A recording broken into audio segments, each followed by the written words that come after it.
Сайн бацгаана уу та бүхэнд энэ өдрийн мэндийг хүргэе. За YouTube сургыг хөгжүүлэх цуврал хичээлийн маань та бүхэнд хүрч байна. За энэ удаагийн хичээлээрээ YouTube суурьгаа видео яаж оруулах вэ? Видео оруулаад түүний хандлтыг хэрхэн тохируулах вэ гэдгийг энэ удаагийн хичээлээрээ бүгдээрээ сурах болно.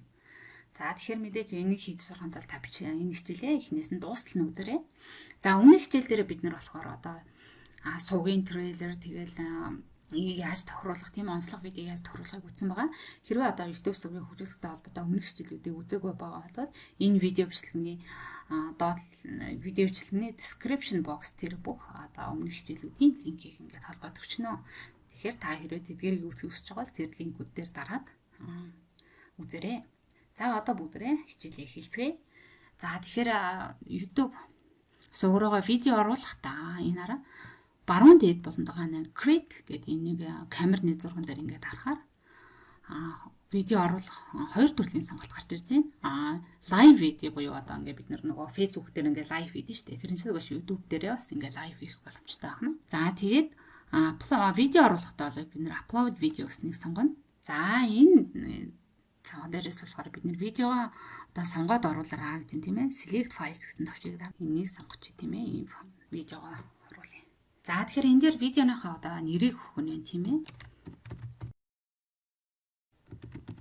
За ингээд гарч ирж байна тийм ээ. Энэ болохоор Gmail-ээр их хэмжээтэй файлыг дамжуулах юм видео аахгүй юу. За тэгэхээр энээрээ бид нэр видеог нийтлэхдээ ийм 3 алхмаар хийх нь байна. Гэхдээ энэ тус бүр нэм тохируулгатай байгаа. За өнөөдрийн үед болохоор бүгдээрээ зөвхөн л видео оруулахыг за энэ үзэн. За энэ гарчгаа ингээд өгч юм байна тийм ээ. Видеоныхаа гарчгаа. За энэ description гэдэг дээр энэ видеоноос юу үзэх юм? Энэ видеоныхаа талаар тайлбар өгч болох нь тийм. Gmail хаягараа ийм гэгээд энэ дамжуулах энэ тулд юу гэдэг тийм ээ.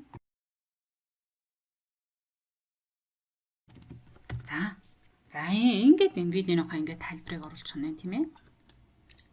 За эндээс ингээд плейлист гэдэг лист ингээд үүсгдэг. Тэгээд тэрийгээ сонгоод видеогоо ингээд оруулаад нийтлж болно. За тэгээд таны нийтлж байгаа видео чинь болохоор энэ хүүхдэд зориулсан дандаа видеохон бол энэ хүүхдэд зориулсан гэдгийг заавал сонгож өгнө.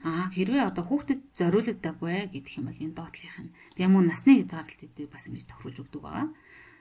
За тэгээд би энэ насны хязгаарлалт нь байхгүй. За тэгээд энэ more options гэдэг дээр болохоор бид нөгөө tag гэж нэрлэдэг.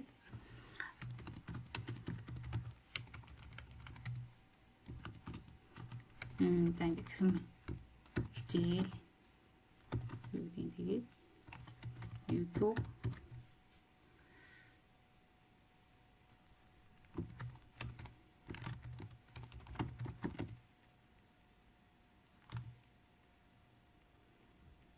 за энэ таггийн талаар тэгээд тэр хаштагийн талаар бас бүр тусдаа юм дараа нь хичээл оруулна заяа.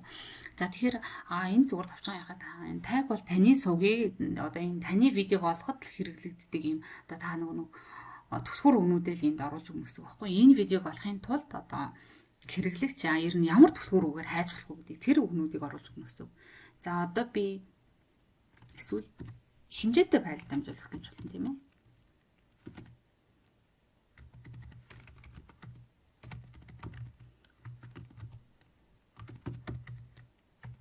За ийм тайх гэж. За нэг олныг бичээд бол хэрэггүй ингээд биччихнэ. За тэгээд next.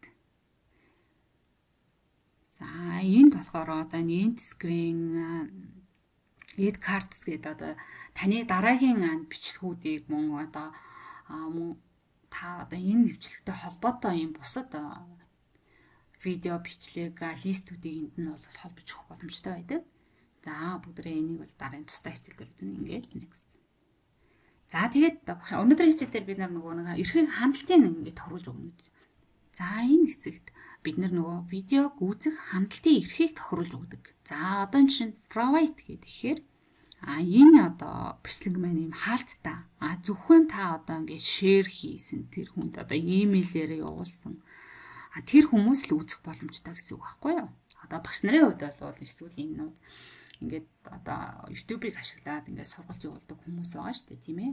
одоо YouTube-д видеого байршуулад одоо хаалттай групп, Facebook хаалттай групп сургууль явуулдаг хүмүүс бол YouTube дээр ингээд бичлэгээ оруулчаад яг тэр нөгөө нэг хаалттай групптайгаа хүмүүстэй имэйлээр энэ бичлэгүүдээ бас ингэж явуулах байдлаар ашиглаж болох нь байна. За, аналист гэхээр одоо таны энэ линкийг олж одоо та энэ линкээ ингээ копидод хин нэгэнд явуулгаад энэ линкийг олж авсан тэр хүмүүсүүд ч юм уу үзэх боломжтой. Ийм. За, ерөнхийдөө энэ аналистэнд би ерөнхийдөө бичлэгүүд оруулцдаг. Яг аналистэнд үзэж байгаа видеонууд үзсний дараа бол яг нөгөө энэ add card гэдэг өмнө эндээсэн шүү дээ.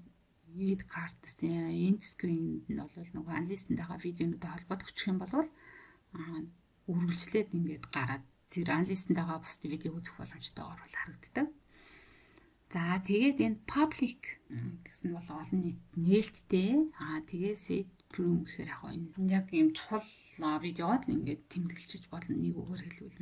За тэгээд энэ доотлолт нь болохоор мөн одоо ингээд видеого хизээ нийтлэхдээ бас ингээд тохируулж болно. За одоо ингээд видеого оруулчаад яг эвдгийн 2 сарын одоо хэдэн ч үед ингээ бүх хонсоруудыг ингээ тохируулж хіднэ. Тэгээд ингээ хадгалчингууд яг тэр цагтаа бол яг нийтлэгдэнэ гэсэн үг. Одоо жишээлбэл энэ 2021 оны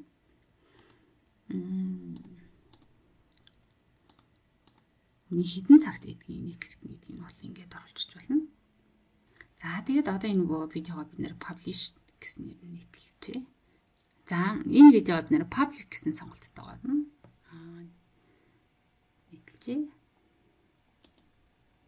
За ингээл видео маань одоо нийтлэгдчихлээ. За одоо тэгээд энэ видеого одоо бусад одоо сошиал платформуд юм уу бус хүмүүс рүү одоо шеэрлэх гэж байгаа бол энэ копидод тэгээд бус юмдраа ингээд тавьчих болно. За саяны оруулсан видео маань энэ байна тийм ээ. За тэгээ өмнөх хичээл дээр багш нөгөө видео байх болохоор нөгөө нэг сувгийн трейлерийг холбож чадаагүй тийм ээ. За тэгэхээр хэрвээ сувгийн трейлер ингээ иймэрхүү байдлаар ингээ оруулсны гадар юм уу? Эснэр юуг орж байгаа. За эндээс энэ видеог трейлерт холбочих. За ингээд ингээд холбочих гэсэн үг. За тэгэл таны сувд хамгийн түрүүний юм. За баяр та дараагийн хичээл рүү явуулъя.